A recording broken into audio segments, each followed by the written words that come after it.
ನನಗೆ PCOD ಇರೋದ್ರಿಂದ I try to eat some healthy recipes and today I'm gonna make avocado egg sandwich for all of you. Full ಪಿಂಟ್ರೆಸ್ಟಿ vibes, ಮಾಡೋಕ್ಕಂತೂ ತುಂಬಾ easy, taste ಹಾಗೆ ಸಖತ್ತಾಗಿರುತ್ತೆ, ಬಾಯಲ್ಲಿ ಇಟ್ಟಿದ ತಕ್ಷಣ ಕರಗುತ್ತೆ. ಇದನ್ನು ಟೋಸ್ಟರಲ್ಲಿ ಮಾಡಿದ್ರೆ ಇನ್ನೂ ಚೆನ್ನಾಗಿರುತ್ತೆ. ಟೋಸ್ಟರ್ ಇಲ್ಲ ಅಂತಂದರೆ ತವಾಲೆ ನಾವು ಫ್ರೈ ಮಾಡ್ಕೊಳ್ಬೋದು. Did I just say fry? Sorry, toast ಮಾಡ್ಬೋದು. And this is my sister's recipe, so let's begin. ನೀಟಾಗಿ ಕ್ಲೀನಾಗಿ ತೊಳೆದಿಟ್ಟಿರುವಂಥ ಪಾಲಕ್ ಸೊಪ್ಪು ಅಥವಾ ಸ್ಪಿನಚ್.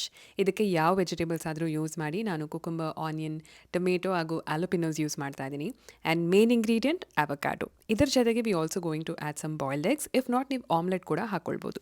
ಇದಕ್ಕೆ ನಾನು ಮೇನೀಸ್ ಯೂಸ್ ಮಾಡ್ತಾ ಇದ್ದೀನಿ. ಇಲ್ಲಿರೋ ಮೇನೀಸ್ ಸಕ್ಕತ್ತಾಗಿರುತ್ತೆ US ಅಲ್ಲಿ. And some cheese. ನಾನು ಸ್ವಲ್ಪ ಕಾನ್ಷಿಯಸ್ ಆಗಿರೋದ್ರಿಂದ I am using whole wheat bread. ನೀವು ಯಾವ ಬ್ರೆಡ್ ಆದರೂ ಯೂಸ್ ಮಾಡ್ಬೋದು. ಇದು US ಅಲ್ಲಿ ಹನಿ ವೀಟ್ ಅಂತ ಸಿಗುತ್ತೆ, ಸಕ್ಕ ಟೇಸ್ಟ್ ಆಗಿರುತ್ತೆ. ಈಗ ಇದಕ್ಕೆ ಚಿಲ್ಲಿ ಫ್ಲೇಕ್ಸ್ ಹಾಗೂ ಆರಿಗ್ಯಾನೋ, ಇದ್ರ ಜೊತೆಗೆ ಅವಕಾಡೋನ ಸ್ವಲ್ಪ ಗಾರ್ಲಿಕ್, ಪೆಪ್ಪರ್, ಸಾಲ್ಟ್ ಹಾಕ್ಕೊಂಡು ಮಿಕ್ಸ್ ಮಾಡಿಟ್ಕೊಳ್ಳೋಣ. ಆ್ಯಂಡ್ ಲಾಸ್ಟಲ್ಲಿ ಇದಕ್ಕೆ ನಾವು ಒಂದು ಸ್ವಲ್ಪ ಕೊತ್ತಂಬರಿ ಸೊಪ್ಪು ಕಟ್ ಮಾಡಿಕೊಂಡು ಈ ಥರ ಹಾಕ್ಕೊಳ್ಬೋದು. ಇದೇ ಮಿಕ್ಸ್ಚರ್ನ ನಾವು ಬ್ರೆಡ್ ಮೇಲೆ ಈ ಥರ ಸ್ಪ್ರೆಡ್ ಮಾಡಬೇಕು ಆ್ಯಟ್ ಫಸ್ಟ್.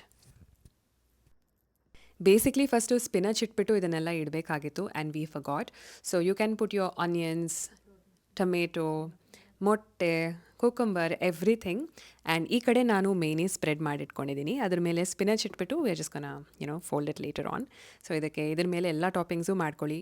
ಸಾಲ್ಟ್, ಪೆಪ್ಪರ್, ಆಲಪಿನೋಸ್, ಏನು ಬೇಕೋ ಯಾವ ಥರ ಬೇಕಂದ್ರೂ ನೀವು ಮಿಕ್ಸ್ ಆ್ಯಂಡ್ ಮ್ಯಾಚ್ ಮಾಡಿಕೊಂಡು ಮಾಡ್ಬೋದು.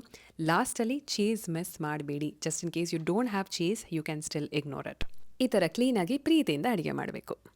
ಈಗ ಇದ್ರ ಮೇಲೆ ಒಂದು ಸ್ವಲ್ಪ ಬಟರ್ ಹಾಕ್ತಾ ಇದ್ದೀವಿ. ಆ್ಯಂಡ್ ಆಲ್ಸೋ ಟೋಸ್ಟರ್ ಇರೋದ್ರಿಂದ ಅದಕ್ಕೂ ಸ್ವಲ್ಪ ಬಟರ್ ಹಾಕಿ ನೀಟಾಗಿ 1-2 ನಿಮಿಷ ಟೋಸ್ಟ್ ಮಾಡಿದ್ರಿ ಅಂತಂದರೆ ನಿಮ್ಮ avocado egg sandwich is almost ready.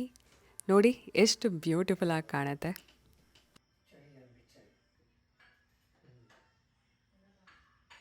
Like I already said, ನನಗೆ ಹಾರ್ಮೋನ್ಸ್ ಬ್ಯಾಲೆನ್ಸ್ ಮಾಡೋದು ತುಂಬ ಇಂಪಾರ್ಟೆಂಟ್ ಆಗುತ್ತೆ. ಹೊರಗಡೆ ಹೋದಾಗ ನನಗೆ ಆ್ಯಕ್ಚುಲಿ ತಿನ್ನೋದ್ರ ಮೇಲೆ ಅಷ್ಟೊಂದು ಕಂಟ್ರೋಲ್ ಇರಲ್ಲ. ಸೊ ಹಾಗಾಗಿ ನಾನು ಸ್ವಲ್ಪ ರೈಸ್ ಕಡಿಮೆ ತಿಂತೀನಿ, ವೀಟು ಕಡಿಮೆ ತಿನ್ನಬೇಕು. So I also try to include many stuff. And ಈ ಸ್ಯಾಂಡ್ವಿಚ್ ಅಂತೂ ತುಂಬಾ ಚೆನ್ನಾಗಿದೆ. Definitely when I am going back to India I am surely trying and working out on it. ನೀವು ಕೂಡ ಟ್ರೈ ಮಾಡಿ ಈ ರೆಸಿಪಿ ಹೇಗೆ ಅನ್ನಿಸ್ತು ಅಂತ ಹೇಳಿ ಕಮೆಂಟ್ ಸೆಕ್ಷನಲ್ಲಿ ತಿಳಿಸಿ. And I will see you in the next one. Bye.